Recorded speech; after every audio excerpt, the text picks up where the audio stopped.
Hey guys, quick programming note. I recorded this video earlier today before the news came out that Tony FINAU has tested positive for COVID-19 and he has withdrawn from the Shriners Hospitals Open. He was one of the fades in this video already. I'm going to leave it in there just so you can get an idea of the thought process behind why I was not necessarily interested in playing Tony FINAU. But again, he has withdrawn from the event after testing positive for COVID-19. Do not play Tony FINAU in any of your lineups or your one and dones, all that good stuff. So just wanted to put that out there, and I'll get you to the video right now.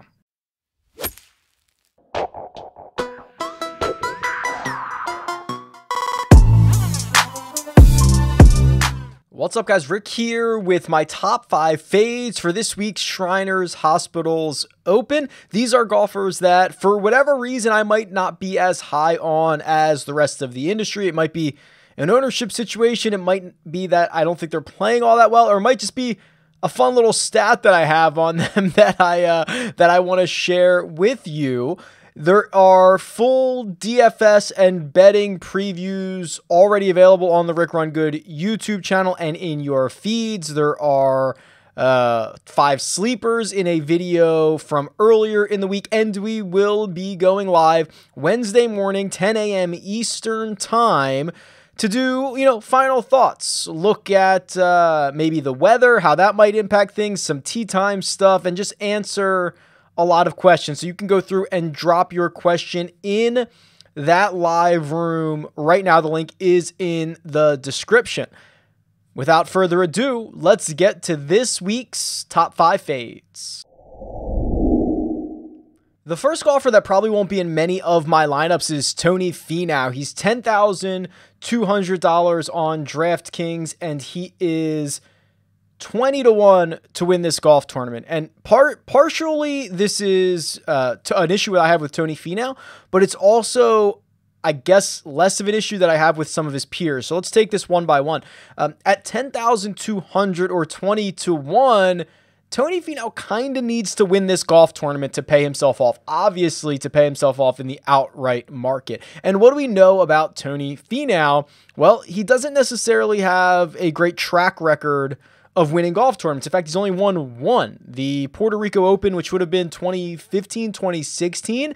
We know the great Puerto Rico Open curse that no one has ever won another PGA event after they won the Puerto Rico Open. That's fun, but I mean, as well as he's been playing, and he's been playing really well, he's faltered a bit on weekends, or he's faltered a bit on Sundays specifically. He's going to end up with top 10 finishes or top 5 finishes, but he just hasn't been able to close it down. But more so, I'm actually just kind of not interested in where he's priced at, specifically in a fantasy format. 10,200, I think I'd much rather spend up for Webb Simpson or Bryson DeChambeau, or I'd much rather spend down for Colin Morikawa or a Matthew Wolff. So when you put all of that together, it just looks like a guy who doesn't have a great record of actually winning golf tournaments, being priced in a situation that you probably have to win, and then other guys around him that I like more. So not a personal knock against Tony, really.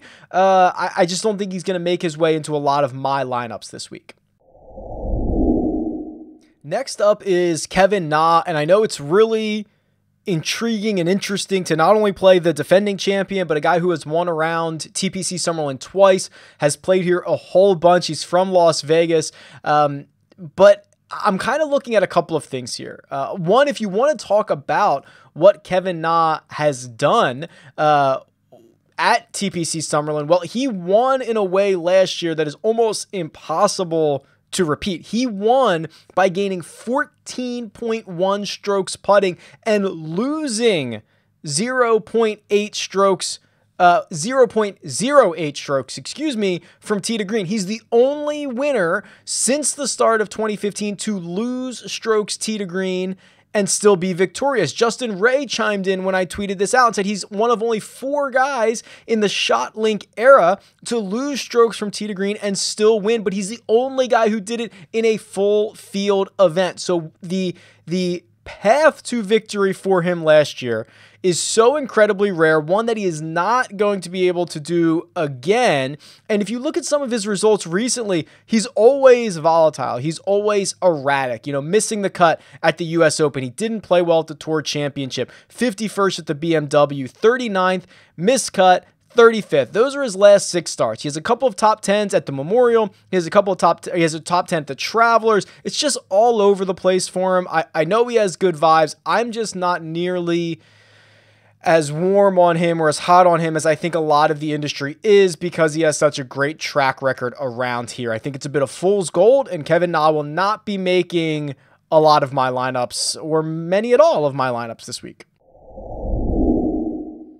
Keegan Bradley is next, and I couldn't remember if I've talked about Keegan Bradley this week, so I wanted to include him here in the fades. And I think what a lot of people will do, and I've mentioned this about Keegan before, he's been around for a while, he's an American, he has a household name, he's played in international competition, so for whatever reason, he's always more owned than he should be, even if that's just a few percentage points.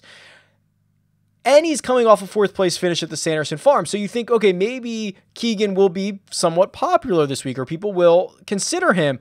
I would like to recommend not doing that. Even at Sanderson Farms last week, he had the path to victory for him, which is he gains 3 strokes putting. To put that into perspective, he has lost strokes in 9 straight events before the Sanderson Farm. So do we think he's got another 3 on the positive side in him this week at Shriners? I would say certainly not. It's something he does like 1 out of every 10 starts, so I think he'd be defying the odds, and that's really his only pathway to success. His pathway is hit it from tee to green as well as you normally do, and then have to gain 3 strokes putting it, but it's just not something that he does often. So I wanted to caution you on trying to think that he's going to follow up that top 5 finish from last week with another good finish this week. I just don't see it happening, and if it does, and he putts well again, it would be very uncharacteristic, and it would be defying the odds.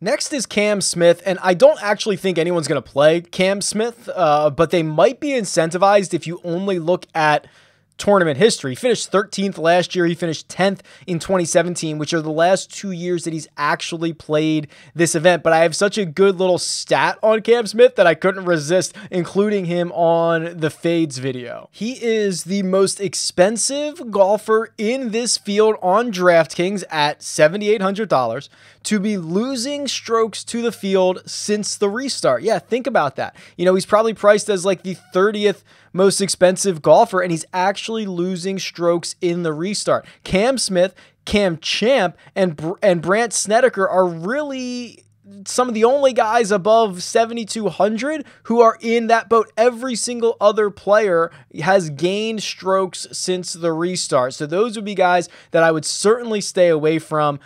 We've got a really good sample size of events in the restart going back to June 14th, and they're still losing strokes to the field. It's certainly not a situation I want to inject myself into.